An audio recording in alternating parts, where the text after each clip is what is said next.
Bidadi township ಭೂಸ್ವಾಧೀನಕ್ಕೆ ರೈತರಿಗೆ ಅಧಿಕಾರಿಗಳಿಂದ notice ನೀಡಲಾಗಿದ್ದು ಭೂಸ್ವಾಧೀನಕ್ಕೆ ಅಧಿಸೂಚನೆ ಬಗ್ಗೆ ರೈತರಿಗೆ ತಿಳುವಳಿಕೆ ನೋಟಿಸ್ ಜಾರಿಯಾಗಿದೆ. 30 ದಿನದ ಒಳಗೆ ಪರಿಹಾರ ಹಣದ ಬಗ್ಗೆ ಆಕ್ಷೇಪಣೆ ಸಲ್ಲಿಸುವುದಕ್ಕೆ ಸೂಚಿಸಲಾಗಿದೆ. 3 ಗ್ರಾಮದ 518 ಎಕರೆ ಭೂಸ್ವಾಧೀನ ಪ್ರಕ್ರಿಯೆ ಆರಂಭ ಮಾಡಿದೆ ಸರ್ಕಾರ. ಒಟ್ಟು 754 ರೈತರು ಜಮೀನಿನ ದಾಖಲೆ ಸಲ್ಲಿಸಿ ಪರಿಹಾರ ಪಡೆಯಿರಿ ಅಂತ ಸೂಚನೆ ಕೊಟ್ಟಿದ್ದಾರೆ. ಪ್ರತಿ ಎಕರೆಗೆ ಕನಿಷ್ಠ 2,14,00,000 ರೂಪಾಯಿ ದರ ನಿಗದಿ ಮಾಡಿ ಆದೇಶ ಹೊರಡಿಸಿದ್ದಾರೆ. ಕೆಂಪಯ್ಯನಪಾಳ್ಯ, ಮಂಡಲಹಳ್ಳಿ, ವಡೇರಹಳ್ಳಿ ರೈತರಿಗೆ ನೋಟಿಸ್ ನೀಡಲಾಗಿದ್ದು ಇವತ್ತು ಬೆಳಗ್ಗೆಯಿಂದ ರೈತರಿಗೆ ನೋಟಿಸ್ ಕೊಡ್ತಾ ಇದ್ದಾರೆ ಅಧಿಕಾರಿಗಳು. ರೈತರ ತೀವ್ರ ವಿರೋಧದ ಮಧ್ಯೆಯೂ ಭೂಸ್ವಾಧೀನ ಪ್ರಕ್ರಿಯೆ ಆರಂಭ ಆಗಿದೆ. ರೈತರಿಗೆ ತಿಳುವಳಿಕೆ ನೋಟಿಸ್ ನೀಡಲಾಗ್ತಾ ಇದೆ.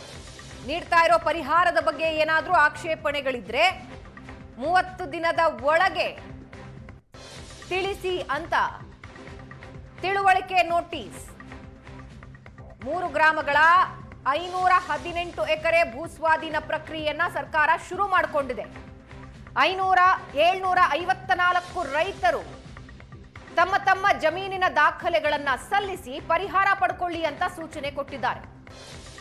ಪ್ರತಿ ಎಕರೆಗೆ ಕನಿಷ್ಠ 2,14,00,000 ರೂಪಾಯಿ ದರ ನಿಗದಿ ಮಾಡಲಾಗಿದೆ. ಆ ದರ ನಿಗದಿ ಮಾಡಿದ ಆದೇಶ ಹೊರಡಿಸಿದ್ದಾರೆ. ಕೆಂಪಯ್ಯನಪಾಳ್ಯ, ಮಂಡಲಹಳ್ಳಿ, ವಡೇರಹಳ್ಳಿ ರೈತರಿಗೆ ನೋಟಿಸ್ ನೀಡಿದ್ದಾರೆ. ಇವತ್ತು ಬೆಳಗ್ಗೆಯಿಂದ ರೈತರಿಗೆ ನೋಟಿಸ್ ಕೊಡ್ತಾ ಇದ್ದಾರೆ ಅಧಿಕಾರಿಗಳು. ಒಂದು ಕಡೆ ರೈತರ ತೀವ್ರ ವಿರೋಧ, ಮತ್ತೊಂದು ಕಡೆ ನೋಟಿಸ್ ಜಾರಿ. ಭೂಸ್ವಾಧೀನ ಪ್ರಕ್ರಿಯೆ ಆರಂಭ. ಬಿಡದಿ ಟೌನ್ಶಿಪ್ಗಾಗಿ ಭೂಸ್ವಾಧೀನಕ್ಕೆ ಸರ್ಕಾರದಿಂದ ಅಧಿಸೂಚನೆ. ಸರ್ಕಾರದ ನಡೆ ಖಂಡಿಸಿ ಬೃಹತ್ ಹೋರಾಟಕ್ಕೆ ರೈತರು ಸಿದ್ಧತೆ ಮಾಡಿಕೊಂಡಿದ್ದಾರೆ. ರಾಮನಗರದ ಎಪಿಎಂಸಿ ಆವರಣದ ರೈತ ಭವನದಲ್ಲಿ ಪೂರ್ವಭಾವಿ ಸಭೆ ನಡೆದಿದೆ. ರೈತರ ಸಭೆಯಲ್ಲಿ ಯಾವುದೇ ಕಾರಣಕ್ಕೂ ಭೂಮಿ ಕೊಡಬೇಡಿ ಅಂತ ನಿರ್ಣಯ ತೆಗೆದುಕೊಂಡಿದ್ದಾರೆ. ಕರ್ನಾಟಕ ರಾಜ್ಯ ರೈತ ಸಂಘದಿಂದ ಭೈರಮಂಗಲ ಚಲೋಗೆ ನಿರ್ಧಾರ ಮಾಡಿದ್ದಾರೆ. ಬಿಡದಿಯಿಂದ ಭೈರಮಂಗಲ ಗ್ರಾಮದವರೆಗೆ ಜೂನ್ 22ಕ್ಕೆ ರೈತರ ರ್ಯಾಲಿ ಹೊರಡುತ್ತಾರೆ. ಸರ್ಕಾರದ ವಿರುದ್ಧ ರೈತರು ಹೋರಾಟಕ್ಕೆ ಮುಂದಾಗಿದ್ದು ಕಾನೂನು ಹೋರಾಟಕ್ಕೂ ಕೂಡ ನಿರ್ಧರಿಸಿದ್ದಾರೆ. ಅಧಿಕಾರಿಗಳು ಗ್ರಾಮ ಪ್ರವೇಶ ಮಾಡದಂತೆ ತಡೆಯೋದಕ್ಕೆ ರೈತರು ನಿರ್ಧಾರ ಮಾಡಿದ್ದು ರೈತ ಹೋರಾಟಕ್ಕೆ ಸಂಘಟನೆಗಳು, ಬಿಜೆಪಿ, ಜೆಡಿಎಸ್ ಬೆಂಬಲ ನೀಡೋ ಸಾಧ್ಯತೆಗಳಿವೆ. ರೈತ ಭವನದಲ್ಲಿ ಪೂರ್ವಭಾವಿ ಸಭೆ ಮಾಡಿದ್ರು. ಸಭೆ ಮಾಡಿ ಹೋರಾಟದ ರೂಪುರೇಷೆ ಬಗ್ಗೆ ಚರ್ಚಿಸಿದ್ರು. ಬಿಡದಿ ಟು ಬೈಲಮಂಗಲ ರ್ಯಾಲಿ ಹೊರಡೋದಕ್ಕೆ ರೈತರು ನಿರ್ಧರಿಸಿದ್ದಾರೆ. ಜೂನ್ 22ನೇ ತಾರೀಕು ಅಂದ್ರೆ ಸೋಮವಾರ ಸರ್ಕಾರದ ವಿರುದ್ಧ ರೈತರು ಹೋರಾಟಕ್ಕೆ ನಿರ್ಧರಿಸಿದ್ದಾರೆ. ನೀವು ಒಂದು ಕಡೆ ನೋಡ್ತಾ ಇದ್ದೀರಾ, ತಿಳುವಳಿಕೆ ನೋಟಿಸ್ ಜಾರಿ ಮಾಡ್ತಾ ಇದ್ದಾರೆ ಅಧಿಕಾರಿಗಳು. ಮತ್ತೊಂದು ಕಡೆ ರೈತರು ಪ್ರತಿಭಟನೆಗೆ ಸಿದ್ಧತೆ ನಡೆಸಿಕೊಂಡಿದ್ದಾರೆ.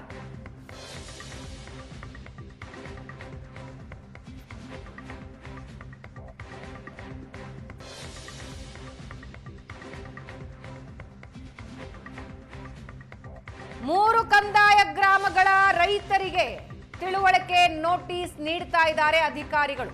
30 ದಿನದ ಒಳಗೆ ನೀಡ್ತಾ ಇರೋ ಪರಿಹಾರದ ಬಗ್ಗೆ ಏನಾದರೂ ಆಕ್ಷೇಪ ಇದ್ರೆ ಅದನ್ನ ತಿಳಿಸಿ ಅಂತ. ಮತ್ತೊಂದು ಕಡೆ ರೈತ ಸಂಘಗಳು ಪ್ರೊಟೆಸ್ಟ್ಗೆ ಸಿದ್ಧತೆ ಮಾಡಿಕೊಂಡಿವೆ. ಏನಿದು ಬಿಡದಿ ಟೌನ್ಶಿಪ್ ವಿವಾದ? 7,400 ಎಕರೆ ಪ್ರದೇಶದಲ್ಲಿ ಟೌನ್ಶಿಪ್ ಮಾಡೋದಕ್ಕೆ ನಿರ್ಧಾರ ತೆಗೆದುಕೊಂಡಿದೆ ಸರ್ಕಾರ. ಗ್ರೇಟರ್ ಬೆಂಗಳೂರು ಸಮಗ್ರ ಉಪನಗರದ ಹೆಸರಲ್ಲಿ 18,000 ಕೋಟಿ ವೆಚ್ಚದ ಯೋಜನೆಗೆ ರಾಜ್ಯ ಸರ್ಕಾರ ಒಪ್ಪಿಗೆ ಕೊಟ್ಟಿದೆ. ಮೇ 1ನೇ ತಾರೀಕು ಸಂಪುಟ ಸಭೆಯಲ್ಲಿ ರಾಜ್ಯ ಸರ್ಕಾರ ಒಪ್ಪಿಗೆ ನೀಡಿತು. ಫಲವತ್ತಾದ ಭೂಮಿಯಲ್ಲಿ ಟೌನ್ಶಿಪ್ಗೆ ರೈತರು ತೀವ್ರ ವಿರೋಧ ವ್ಯಕ್ತಪಡಿಸ್ತಾ ಇದ್ದಾರೆ. ರೈತರಿಗೆ ಪ್ರತಿ ಎಕರೆಗೆ 2 ರಿಂದ 2.5 ಕೋಟಿ ಪರಿಹಾರ ಅಂತ ಸರ್ಕಾರ ಹೇಳ್ತಾ ಇದೆ. ಕುಮಾರಸ್ವಾಮಿ ಕಾಲದಲ್ಲೇ ಟೌನ್ಶಿಪ್ಗಳ ನಿರ್ಧಾರ ಆಗಿತ್ತು. ಫಲವತ್ತಾದ ಭೂಮಿಯಲ್ಲಿ ಟೌನ್ಶಿಪ್ಗೆ ರೈತರಿಂದ ತೀವ್ರ ವಿರೋಧ ವ್ಯಕ್ತವಾಗ್ತಾ ಇದ್ದು ಅದಕ್ಕೆ ಸರ್ಕಾರ ಹೇಳ್ತಾ ಇರೋದು ಇದು ನಾವು ತಗೊಂಡ ನಿರ್ಧಾರ ಅಲ್ಲ, ಕುಮಾರಸ್ವಾಮಿ ಕಾಲದಲ್ಲಿ ಆದ ನಿರ್ಧಾರ ಈಗ ಜಾರಿಗೆ ತರ್ತಾ ಇದ್ದೀವಿ ಅಂತ ಸರ್ಕಾರ ತನ್ನ ವಾದ ಮುಂದಿಡ್ತಾ ಇದೆ.